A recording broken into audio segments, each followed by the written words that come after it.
Here I have Xiaomi Redmi Note 11 Pro Plus, and today I'm going to show you how to enable custom watermark in camera on this device.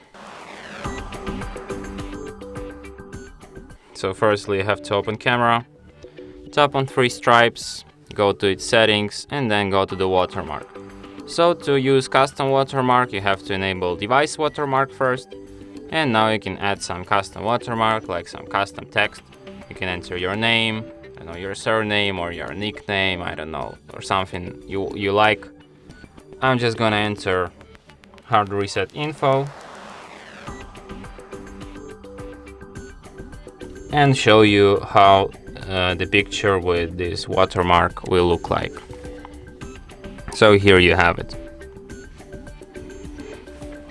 And that's it. Thanks for watching. If you find this tutorial useful, don't forget to hit that like button and subscribe to our channel.